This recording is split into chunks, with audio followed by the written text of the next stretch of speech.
안녕하세요. 오늘도 즐거운 체육 시간이 되었습니다. 지난 시간에 선생님과 함께 했던 수업이 무엇이었는지 기억나시나요?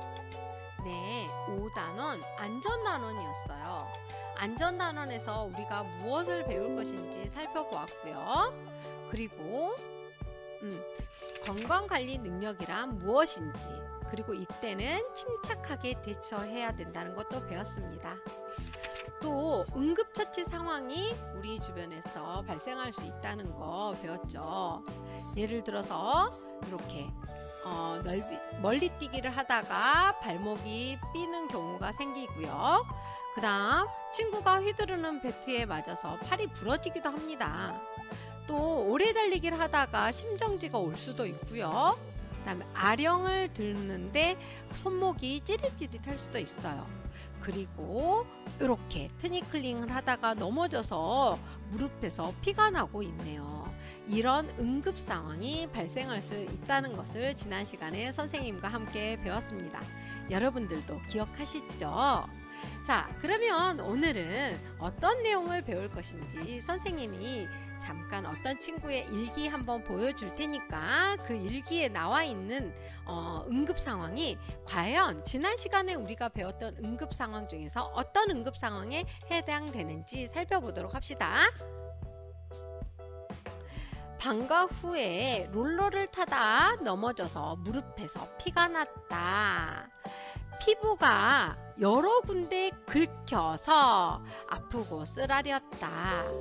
무릎 보호대만 했더라면 다치지 않았을 텐데 하는 후회가 되었다. 이런 것을 바로 찰과상이라고 한다고 지난 시간에 선생님과 함께 배웠던 거 기억나십니까? 네, 이렇게 롤러를 타다가 피부가 찢기는 그런 현상, 찰과상의 경험을 혹시 한 친구들이 있나요? 네, 선생님, 저는요 텔레비전 뉴스에서 본 적이 있어요. 네, 선생님, 저는 코피가 난 적이 있어요. 네, 맞아요. 텔레비전 뉴스에서 보면 피가 많이 난 친구들도 볼 수가 있고요. 그리고 여러분들 중에서 코피가 난 친구들도 그런 경험이 있는 친구들도 분명히 있을 거예요. 이런 찰과상이랄지 아니면 출혈이랄지 이런 경험을 한 친구들에 대해서, 한 경험에 대해서 오늘 이 시간은 선생님과 함께 알아보도록 합시다. 출혈의 증상과 대처 방법을 알고 침착하게 대처할 수 있습니다. 네, 지난 시간에 선생님이 이렇게 피가 나는 걸 출혈이라고 한다고 했던 거 기억나실 겁니다. 출혈의 증상, 어떤 증상이 나타나는지, 그 다음에 대처 방법은 어떻게 해야 되는지 여러분들 알고 침착하게 대처하는 시간을 이 시간에는 공부하도록 하겠습니다. 교과서 118쪽 피가 나요에 보시면 출혈에 대해서 나와 있어요. 일단 출혈이 발생하였을 때 나타나는 증상을 알아보기 전에 출혈의 의미를 좀 더 자세히 알아보도록 합시다. 출혈이라는 것은 피부가 벗겨지거나 아니면 찢어지거나 이랬을 때 뭐가 난다고요? 네, 맞습니다. 피가 나요. 빨간색 피가 납니다. 이렇게 손바닥이 빨갛게 피가 나는 현상을 바로 출혈이라고 합니다. 이 출혈의 종류는 되게 많아요. 근데 여러분들이 굳이 이 이름을 다 알 필요는 없어요. 그냥 한번 듣기만 하셔도 됩니다. 찰과상, 이렇게 긁히는 것을 찰과상이라고 합니다. 두 번째 절상, 그 다음에 자상, 네, 절단 이렇게 되는데요. 절상이라는 것은 이렇게 어디 베이는 것을 절상, 자상이라고 한다면 자상은 찔리는 거, 이렇게 바늘 같은데 아니면 송곳 같은데 이런 압정 같은데 찔리는 것을 자상, 절단이라는 것은 아예 이게 뭐 이렇게 어디가 이렇게 잘려져 나갔다든지 이랬을 때 피가 나는 것을 절단이라고 합니다. 그래서 우리가 주로 많이 겪는 거는 찰과상이에요. 찰과상, 그 다음에 칼에 베이는 절상, 그 다음에 뭐 압정이나 송곳 같은 거, 바늘 같은데 찔리는 이런 자상, 요 정도만 여러분들이 알면 좋을 것 같습니다. 자, 피부는 외부로부터 몸을 보호하는 장벽의 역할을 해요. 여러분들 피부가 외부의 어떤 그런 세균이나 바이러스 이런 것들로부터 여러분들을 보호를 하는데, 이 피부가 보호하는 것은 여러분들 몸속에 있는 피랄지 아니면 장기 이런 것들을 보호하는 역할을 합니다. 그러므로 이런 출혈에 의해서 찢기거나 벗겨지는 현상에 의해서 피세균에 감염되지 않도록 상처 부위를 깨끗이 하는 것이 가장 중요합니다. 자, 그렇다면 출혈의 증상은 어떤 증상이 나타날까요? 여러분들 이렇게 다친 경험, 피가 난 경험이 꽤 많이 있을 거예요. 어렸을 때부터. 자, 이럴 때 여러분들은 어떤 증상을 보았나요? 네, 맞아요. 다친 부위에 피부가 손상이 되어서 피가 나는 거, 그리고 다친 부위에서 욱신욱신한 통증이 느껴지는 거, 이런 거 여러분들이 경험을 했을 것입니다. 피가 날 때 여러분들 그러면 어떻게 해야 될까요? 일단 준비물을 한번 보도록 합시다. 여러분들 붕대도 좀 필요할 때가 있어요. 매일 필요하다는 건 아니고요. 주로 여러분들이 많이 쓰는 게 이제 거즈랄지 아니면 가위, 반창고, 뭐 아니면 연고, 그 다음에 비닐장갑 이런 것을 사용해 주고 있죠. 자, 출혈이 발생했을 때는 그러면 어떻게 대처를 해야 될지 한번 선생님께 배워보도록 해요. 일단 출혈이 발생했을 때는 세균으로부터, 세균이 우리 몸에 침투하는 것을 막아주는 것이 가장 중요하다고 했던 거 방금 전에 이야기하였어요. 그러기 위해서는 가벼운 상처는 물에 씻는 것이 아주 중요합니다. 가벼운 상처는 이렇게 물로, 깨끗한 물로, 특히 흐르는 깨끗한 물로 씻어서 소독을 하는 것이 일단은 중요해요. 이때 피가 많이 나면 거즈로 상처 부위를 완전히 덮고 꾹 눌러서 피를 멈추게 하셔야 합니다. 선생님, 그런데 피가 너무 많이 나요. 그리고 피도 멈추지 않아요. 이럴 때 어떻게 해야 될까요? 네, 맞습니다. 팔이나 다리에서 피가 나면, 특히 이 피가 잘 멈추지 않을 때는 이 상처 부위를 심장보다 높게 유지를 해야 합니다. 그래서 서 있을 때, 이 친구 같은 경우는 이렇게 누워 있는데요. 만약에 이 친구가 서 있어요. 서 있을 때 피가 멈추지 않는다 할 때는 손을 이렇게 높이 이렇게 드셔서 피가 나는 이 손가락을 이렇게 심장보다 높게 유지를 하셔야 되는 것입니다. 그 다음, 깨끗한 수건을 사용하여 거즈를 고정한 후 병원으로 옮기는 것이 중요합니다. 물론 아주 작은 상처를 병원까지 가는 것은 조금 아닌 것 같죠. 네, 그래서 학교에서는 피가 나거나 이런 상처가 생기면 선생님께 말씀을 드리면 바로 선생님이 보건실에 다녀오렴 이라고 말을 하고 있습니다. 왜냐하면 보건실에 가면 깨끗한 거즈랄지 이런 소독하는 약이 있어서 그 약으로 여러분들 소독을 할 수가 있거든요. 자, 그러면 아주 작은 상처는 학교에서 났을 때, 아니면 집에서 작은 상처가 났을 때는 먼저 깨끗하게 그 부위를 물로 소독을 하고 깨끗하게 상처 부위를 만든 다음에, 그런 다음에 여러분들 거기에다 연고를 바르든지 반창고를 바르든지 소독약을 바르시면 되겠죠. 그런데 그거보다 조금 더 상처가 커요. 이럴 때는 어떻게 해준다고요? 네, 깨끗한 손수건이나 거즈로 상처 부위를 강하게 이렇게 눌러주시고요. 두 번째는 이 친구처럼 이렇게 팔을 심장이 여기 이쪽 부분이 심장이에요. 심장보다 그 상처가 난 부위를 조금 더 높게 이렇게 들어 올려 주시는 게 중요합니다. 그런 다음 세 번째로 피가 멈추면 거즈 위에 붕대를 감아 주시는 것도 좋습니다.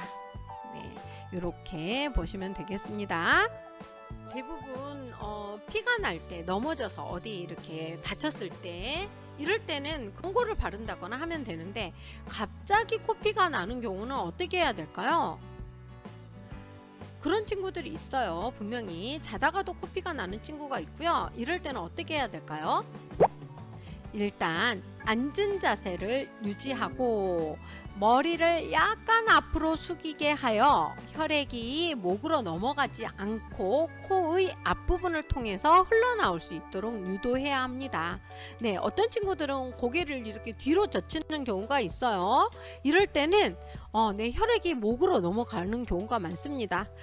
혈액이 목 뒤로 넘어가면 질식하거나 메스꺼움, 구토를 일으킬 수 있으므로 여러분들 각별히 조심해야 합니다.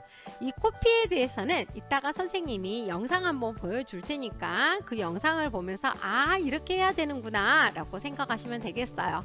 자, 그렇다면 어떻게 해야 되는지 뉴스를 통해서 과연 반창고를 붙여야 될지 아니면 그 연고를 발라야 될지 여러분들 상처가 났을 때 어떻게 해야 될지 고민을 많이 할 텐데 선생님께 이렇게 배운다고 해서 다 정확하게 하지는 못하더라고요. 그래서 선생님의 뉴스에 나온 그런 영상을 한번 보여주도록 하겠습니다.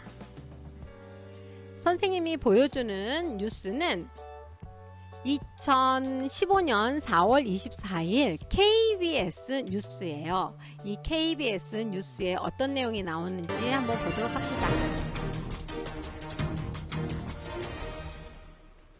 아이들은 밖에서 뛰어노는 거 정말 좋아하죠. 그런데 넘어지거나 어디에 부딪혀서 상처가 나면 부모들은 참 속상할 수밖에 없습니다.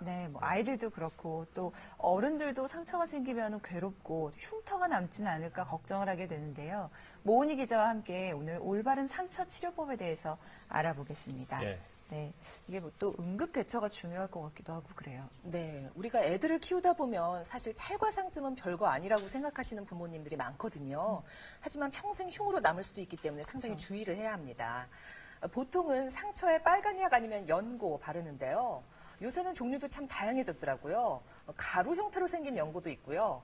스프레이식으로 칙 뿌리는 그런 빨간 약도 등장했더라고요. 근데 막상 어떤 약을 발라야 할지, 밴드는 어떻게 붙일지 헷갈리시지요? 세균 감염 없이 깨끗하게 상처가 아물도록 관리하는 법 알려드립니다. 나들이 하기 좋은 화창한 날씨가 이어지고 있습니다. 아이들과 신나게 야외 활동을 즐기는 것은 좋지만 자칫 뛰어놀다가 넘어지면서 피부 표면이 긁히는 찰과상이 발생하기 쉬운데요. 집 안에서도 예외는 아닙니다. 눈 깜짝할 사이에 사고가 일어나는데 작은 상처라도 자녀가 다치면 부모도 아이도 당황하게 되지요. 어린이는 피부 두께가 얇아서 흉터가 더 잘 남기 때문에 찰과상을 입었을 때는 무엇보다 초기 대응이 중요합니다. 먼저 해야 될 거는 이물질 제거입니다. 깨끗한 생리식용수를 이용해서 세척을 하면 좋겠지만 그게 용이하지 않을 때는 흐르는 수돗물을 이용해서 상처 부분을 세척해 주시면 그것만으로 충분한 효과를 볼 수가 있습니다. 상처 부위가 흙이나 먼지로 더러울 때는 비누로 살살 문지르면 소독 효과를 볼 수 있습니다. 찰과상이 생겼을 때 빨간 소독약이나 연고를 제일 먼저 떠올리게 되는데요. 각각 어떤 때 바르는 것이 좋을까요? 일명 빨간 약은 심한 상처를 소독할 때 씁니다. 상처 주변에 바르세요. 일단 포비돈 요오드 자체가 굉장히 강한 자극을 가지고 있기 때문에 상처 조직에 직접 닿았을 경우는 회복을 오히려 더 더디게 만들 수가 있고요. 소독 효과가 마르면서 나타나기 때문에 도포하시고 나서 마를 때까지 충분히 기다려주시는 것이 중요합니다. 상처 치료 연고도 다양한데 종류에 따라 각각 달리 써야 합니다. 초기에 충분하게 세척과 소독이 이루어지지 않은 상태에서 단순하게 연고만 바르시는 것은 오히려 상처에 감염을 더 조장할 수가 있어서 주의하셔야겠습니다. 연고 성분 중에 퓨시드 산수화물 연고는 항생제고요. 항균 효과를 지닌 겁니다. 2차 감염을 방지하는 기능이 있고요. 새살이 돋는 효과를 주는 센틀라 정량 추출물 성분의 연고는 콜라겐 합성을 증가시켜서 피부 재생을 도와줍니다. 상처는 굳이 열어두지 말고 밴드로 보호하는 게 좋은데요. 어떤 밴드를 붙일까요? 가벼운 찰과상에는 일반 밴드면 됩니다. 상처가 쓸리거나 이물질이 묻는 것을 막아주지요. 진물이 나고 상처가 깊어서 흉터의 우려가 있을 때 수분 밴드를 붙여야 합니다. 상처 부위가 무엇보다 건조하지 않아야 흔적 없이 나을 수 있습니다. 딱지가 생겼다면 제거하는 게 좋을까요? 제가 알기론 딱지를 빨리 떼줘야 새살이 빨리 차오르는 걸로 알고 있거든요. 아닐 것 같은데. 딱지는 상피세포가 재생되면서 저절로 떨어지도록 그대로 두는 것이 좋습니다. 찰과상은 소독 깨끗이 잘 하고 촉촉하게 유지해야 말끔히 낫는다는 것 기억하세요. 출혈이 났을 때 어떻게 해야 되는지 잘 알게 되었습니까? 네, 선생님도 간혹가다 헷갈릴 때가 있어요. 이거를 밴드를 붙여야 되나? 소독약을 발라야 되나? 연고를 발라야 되나? 네, 선생님도 이렇게 조금 헷갈릴 때가 있었는데 이 영상을 보니까 어떻게 해야 되는지 금방 알겠네요. 자, 그렇다면 출혈이 났을 때, 즉 피가 났을 때는 어떻게 해야 되는지 마지막으로 정리를 한번 해보도록 합시다. 첫째, 출혈은 피부가 벗겨지거나 찢어져 피가 나는 현상을 출혈이라고 하고요. 피가 나면 상처 부위를 깨끗이 해서 세균이 들어갈 수 없도록 일단 상처 부위를 깨끗이 하는 게 중요하고, 그 다음에 상처 부위를 심장보다 높게 유지해 주는 것이 중요합니다. 자, 이렇게 선생님하고 마무리를 짓고요. 선생님이 보여줄 마무리하는 작업은 뭐냐면, 뮤지컬로 어떤 선생님께서 이렇게 출혈이 났을 때는 어떻게 하세요? 라고 설명해주는 그런 영상이 있더라고요. 너무 재미있어서 여러분들께도 이거 한번 보여드리려고 가져왔습니다. 이 뮤지컬 노래는 뭐냐면 개꿀샘이라는 선생님이세요. 이 개꿀샘이라는 선생님께서 만든 그런 뮤지컬인데요. 노래로 배우는 안전사고 대처법입니다. 지금 이 순간 응급처치예요. 네, 응급처치 중에서 코피가 나는 현상과 그 다음에 출혈이 나는 현상일 때 어떻게 해야 될 것인지 한번 살펴보도록 합시다.